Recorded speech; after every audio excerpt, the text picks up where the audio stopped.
Salut à tous et bienvenue sur AZ237. Aujourd'hui, nous vous raconterons une histoire surprenante et pleine de rebondissements.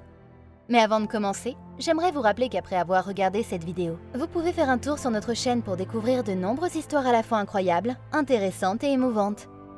Et n'oubliez pas de vous abonner à la chaîne et d'activer la cloche de notification si vous êtes nouveau parmi nous. Hailey Dunn, âgée de 13 ans, disparut le 27 décembre 2010 vers 15h30. Selon les autorités, Sean Atkins, le petit ami de sa mère, était la dernière personne à l'avoir vue. Hailey Dunn appartenait à une très petite ville d'environ 4000 habitants, Colorado City au Texas. C'était une adolescente très brillante et énergique, qui avait toujours un grand sourire sur le visage. Elle était une fille drôle et aimait toujours plaisanter. Elle était très sûre d'elle et n'hésitait jamais à dire ce qu'elle pensait. Ses professeurs à l'école se souviennent d'elle comme une pom-pom girl, d'une joueuse accomplie et d'une athlète compétitive. Elle était passionnée de sport, si bien qu'en 8e année, elle faisait partie des équipes de volley-ball, de basketball et de softball. Elle n'avait que 10 ans lorsque ses parents se séparèrent. Son frère aîné, David et elle, vivaient avec leur mère, Billy Dunn, et son petit ami, Sean Atkins. Ils vivaient sur Chester Street, à Colorado. Le 28 décembre 2010, Sean Atkins déclara aux autorités que le jour de la disparition de Hailey, il avait été licencié de son travail et s'était rendu chez sa mère à Big Spring. Il revint vers 15h, au moment où Hailey devait se rendre chez son amie. Mais malheureusement, elle n'y arrivera jamais. C'était la dernière fois qu'il l'avait vue. Le mercredi 29 décembre, les autorités se rendirent chez Clinton Billy, le père de Hailey, cherchant des indices, mais n'ont rien trouvé. Plus tard dans la journée, le Centre national pour les enfants disparus et exploités fut impliqué dans l'affaire et essaya de retrouver Hailey en utilisant des chiens pisteurs. Les chiens réussirent à suivre son odeur dans tout le quartier, ce qui les conduisit finalement à un motel voisin. Les autorités interrogèrent le personnel sur Hailey Dunn, mais celui-ci ne se souvenait pas l'avoir vue, ni d'aucun membre de sa famille. Ils vérifièrent les vidéos de surveillance, mais ne trouvaient rien. Juste après qu'elle ait été portée disparue, Billy Dunn et Sean Atkins organisèrent une fête pour le réveillon du Nouvel An. Cependant, lors de leurs apparitions dans les médias, ils plaidaient tous deux pour le retour de Hailey saine et sauve. Le 4 janvier 2011, les Texas Rangers et le FBI furent impliqués dans la disparition de Hailey Dunn et un jour plus tard, des panneaux d'affichage avec sa photo et des informations sur sa disparition furent installés dans plusieurs régions du Texas. Le même jour, sa mère échoua un test au détecteur de mensonges concernant la disparition de sa fille. La police ne révéla pas les détails. C'était ensuite le tour de son petit ami, Sean Atkins. Les 2 premières fois, il échoua le test, se leva et sortit de la pièce. Mais au 3e essai, les enquêteurs déclarèrent qu'il avait fait preuve de ruse et que le test indiquait qu'il disait la vérité. 2 questions pourraient faire éclater l'affaire. Ils lui demandèrent où il pouvait trouver Hailey, et il répondit quelque part dans le comté du Scurry. Ils lui demandèrent ensuite qui il devait rechercher, et il répondit « Nous, c'est-à-dire Sean et Billy ». Le 15 janvier 2011, des chiens policiers fouillèrent la décharge d'Abilene à la recherche de restes humains, mais ne trouvèrent rien. Les autorités fouillèrent ensuite la décharge de Big Spring, la ville où vivait la mère d'Atkins. Pendant 2 mois, ils poursuivirent les recherches à Colorado City, mais rien ne fut trouvé. Le 25 février 2011, ils trouvèrent au domicile de Billy une clé USB remplie de milliers de photos de pornographie pédophile et de plusieurs documents sur les tueurs en série, après avoir poursuivi l'enquête. Les téléphones portables et les relevés bancaires appartenant à Sean et Billy furent analysés. L'ancien lieu de travail de Sean fut également examiné, et il s'avéra qu'il n'avait jamais été renvoyé de son travail. Son patron déclara à l'équipe d'enquête que le 27 décembre, Sean s'était présenté au travail à 6h du matin, mais qu'au lieu de prendre son service, il prit un verre, rendit son uniforme et quitta son emploi. Il partit en voiture à 6h10. Il admit par la suite qu'il avait menti sur son licenciement pour éviter une dispute avec Billy et dit aux inspecteurs qu'il était allé directement chez sa mère. Mais les relevés de téléphone portable révélaient autre chose. David, le frère de Hailey, déclara également aux enquêteurs que lorsqu'il rentra chez lui le 27 décembre vers 16h, il constata que la porte était verrouillée et lorsqu'il réussit à entrer par la fenêtre, il trouva Sean debout dans le couloir, ressemblant à un cerf dans les phares. Le 17 mars 2011, les autorités se rendirent à nouveau au domicile de Billy et Sean pour parler à Sean. Mais Billy leur dit qu'il n'était pas là. Lorsque les officiers entrèrent dans la maison en utilisant le mandat qu'ils avaient obtenu, il s'avéra qu'il se cachait dans la maison. Et en mentant à la police sur les allées et venues de Sean Atkins, Billy fut placé en détention. Le 30 mars 2011, les autorités de Colorado City tinrent une conférence de presse disant qu'ils enquêtaient sur l'affaire comme si Hailey était décédée ou sous la contrainte. Le 15 juin 2011, Billie fut condamnée à 1 an de probation et les rapports disaient qu'elle et Sean Atkins avaient déménagé à Austin.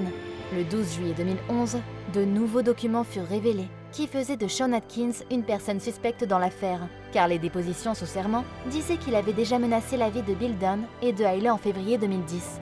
Une année entière s'était écoulée depuis la disparition de Hailey, et 1 an plus tard, Billy Dunn se sépara de Sean Atkins, et ils prirent des chemins différents. Bill déclara également aux autorités qu'elle commençait à croire qu'il était impliqué dans la disparition de sa fille. Une autre année s'écoula sans rien que ne bouge dans l'affaire d'Hailey. Le 16 mars 2013, un randonneur trouva des restes humains à 37 km de Colorado City, près du lac J.B. Thomas, dans le comté de Scurry. Et 1 mois plus tard, le 26 avril 2013, les responsables du comté de Scurry confirmèrent l'identité. Mais les autorités ne confirmèrent pas la cause du décès. Monsieur Clinton déclara que les enquêteurs lui avaient dit que Hailey était très probablement morte d'un traumatisme contondant. Les autorités avaient annoncé une récompense de 15 000 $, menant directement à l'arrestation du ou des tueurs de Hailey Dunn. Mais personne ne se manifesta. L'affaire prit un tournant lorsque les nouveaux posts de Clinton, sur les médias sociaux, attirèrent l'attention d'une personne anonyme qui aurait trouvé plusieurs objets appartenant à Hailey Dunn. Comment cela s'était-il produit ? À la fin du printemps et au début de l'été 2011, la personne qui trouva les objets était au collège à l'époque et n'avait aucune connaissance de Hailey et de sa disparition, ce qui expliqua qu'elle n'ait pas informé les autorités de ce qu'elle avait trouvé. En 2019, cette personne vit l'un des messages de Clinton sur les médias sociaux concernant Hailey, et c'est seulement à ce moment-là qu'elle se souvint de ce qu'elle avait trouvé. Il contacta immédiatement Clinton pour lui parler des objets qu'il avait trouvés, mais l'emplacement ne fut pas révélé publiquement. Selon la déclaration de M. Clinton, les objets avaient été trouvés dans une zone qui avait été fouillée d'innombrables fois au début de l'enquête. La détective privée, Erica Morse, travaillait en étroite collaboration avec Clinton depuis la disparition de la fille. Elle déclara avoir trouvé des preuves et s'être entretenue avec des responsables. Elle affirma qu'ils étaient restés silencieux depuis la découverte des restes de Hailey. Elle déclara qu'ils ne répondaient pas à ses appels et qu'ils n'informaient personne de l'évolution de l'affaire.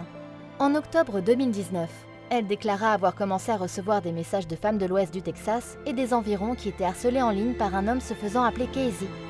D'une manière ou d'une autre, elle savait qu'il s'agissait de Sean Atkins, car son deuxième prénom était Casey.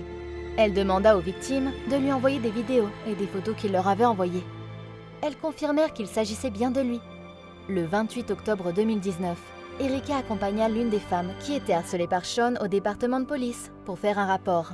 Mais elle fut repoussée par un officier qui accusa la victime d'avoir inventé l'histoire.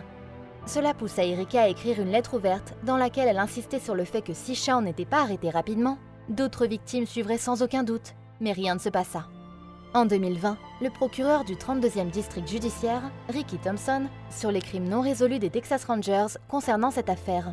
Les Texas Rangers examinèrent l'affaire et identifièrent Sean Atkins comme le suspect de la disparition de Hailey. Ils obtinrent un mandat de perquisition pour recueillir l'ADN d'Atkins.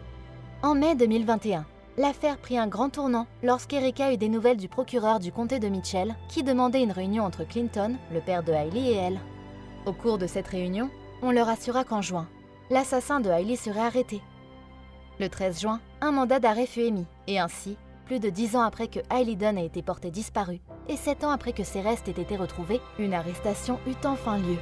Sean Atkins fut arrêté sur une accusation de meurtre. Il fut emmené à la prison du comté de Howard, à Big Spring, avant d'être transféré au centre de détention du comité de Mitchell. Selon les registres de la prison en ligne, il était détenu à une caution de 2 millions de $. Après son arrestation, la mère de Hailey s'exprima en ces mots. « Je ne suis pas choquée par la nouvelle que c'était Sean. Bien sûr, vous auriez espéré que ce ne soit pas lui, parce que je suis restée avec lui après sa disparition. Mais je ne suis pas surprise, et je remercie Dieu que cette personne a été appréhendée et qu'elle va payer pour ce qu'elle a fait ici sur Terre. Il a été libre de faire ce qu'il veut. Ma famille a souffert sans Hailey. Elle n'a pas pu obtenir son diplôme, conduire, aller à l'université et faire carrière. J'ai raté tellement de choses. » Sean Atkins n'a pas encore plaidé coupable, et les dossiers judiciaires ne font pas état d'un avocat autorisé à parler en son nom. Il est en détention depuis plus de 11 ans, 11 ans après le meurtre de Hailey. Mais le bureau du procureur du comté de Mitchell a largement gardé le silence depuis son arrestation, car ils estimaient que l'intégrité de l'affaire devait être préservée jusqu'à ce que ce soit présenté devant un tribunal. Les funérailles de Hailey Dunn ont eu lieu en 2017, lors d'un rassemblement familial privé. Cette journée apporta des larmes et de nombreuses émotions. Mais la famille déclara qu'elle était reconnaissante de ramener Hailey à la maison. Mais comment peut-on s'en sortir avec un tel crime ? Pendant 10 ans. sans la moindre aide. Quelle est votre opinion au sujet de cette histoire? Dites-le nous dans les commentaires. Si vous avez aimé cette vidéo, alors cliquez sur le bouton j'aime et partagez-la autour de vous. À très bientôt sur AZ237.